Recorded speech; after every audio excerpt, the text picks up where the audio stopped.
क्या आप जानते हैं कि भगवान शंकर ने एक समय में पार्वती माता का त्याग कर दिया था। जब त्रेता युग में श्री राम अपने भ्राता लक्ष्मण के साथ अपनी पत्नी सीता जी की खोज में लगे थे, उसी समय कैलाश पर्वत पर माता सती के मन में एक सवाल आया कि श्री राम जो स्वयं भगवान विष्णु के अवतार हैं, वे इस तरह स्त्री वियोग में वन में मारे मारे क्यों फिर रहे हैं। यदि वे चाहें तो अवश्य ही रावण की लंका का दहन कर तुरंत उसे मार सकते हैं। यही सवाल उन्होंने महादेव से पूछा। तब महादेव ने बताया, यह सत्य है कि प्रभु श्री राम भगवान विष्णु के अवतार हैं, लेकिन उन्होंने पृथ्वी पर एक मनुष्य के रूप में जन्म लिया है। उनको भी अन्य मनुष्यों की तरह सभी कष्टों से गुजरना होगा। तब सती जी ने कहा कि क्या मनुष्य रूप में भी उनके अंदर वह गुण मौजूद हैं जो भगवान विष्णु के अंदर समाये हुए हैं। तब महादेव ने उनकी शंका का समाधान करते हुए कहा, एक मनुष्य होते हुए भी श्री राम उन सभी गुणों में परिपूर्ण है जो स्वयं श्री हरि के अंदर मौजूद है। माता सती ने इस पर संदेह प्रकट करते हुए कहा कि मुझे तो यह संभव नहीं लगता, क्योंकि यदि उनके अंदर वह कलाएं होती तो वे आज माता सीता की तलाश में वन वन भटक नहीं रहे होते। तब माता सती ने निश्चय किया कि वे श्री राम की परीक्षा लेंगी और उन्होंने अपने पति भगवान शिव से इसकी आज्ञा मांगी। भगवान शंकर ने माता सती को समझाने की पूरी कोशिश की और कहा, उनकी परीक्षा लेना एक मूर्खता होगी। लेकिन उनके समझाने के बाद भी माता सती नहीं मानी।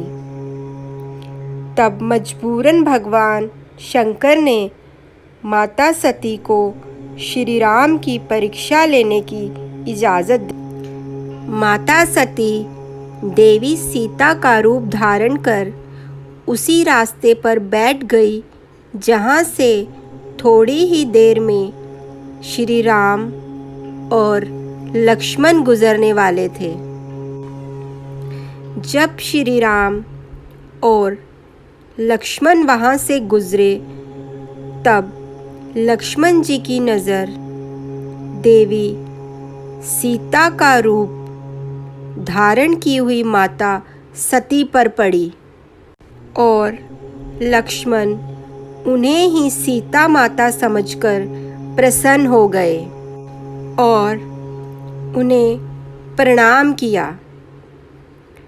जब थोड़ी देर बाद श्री राम की नज़र उन पर पड़ी, तब उन्होंने हाथ जोड़कर प्रणाम करते हुए कहा, माता, क्या आज आप अकेले ही वन में विहार पर निकली हैं? मेरे प्रभु भगवान शंकर कहाँ हैं?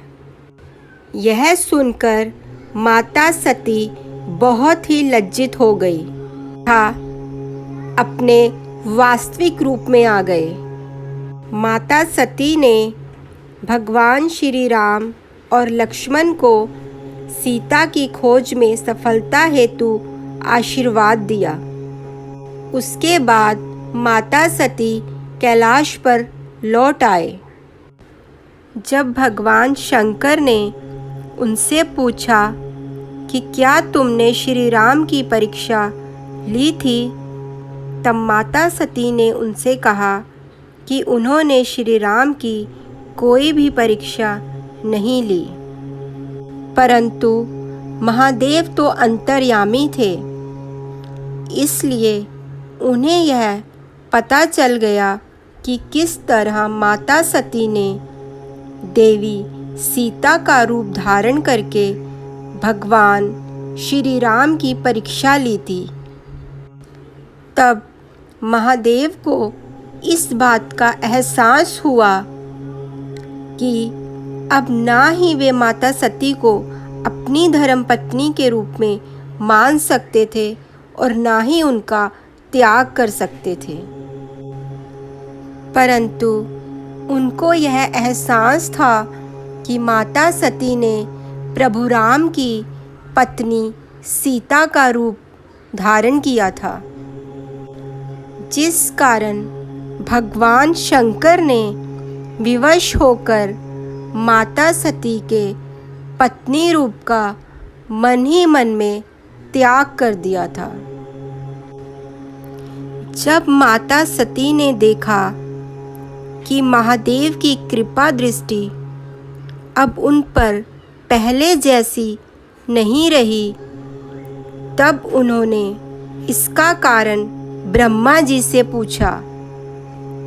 ब्रह्मा जी ने माता सती से कहा कि महादेव ने ध्यान से आपके सीता बनने के बाद श्री राम की परीक्षा लेने का रहस्य जान लिया है,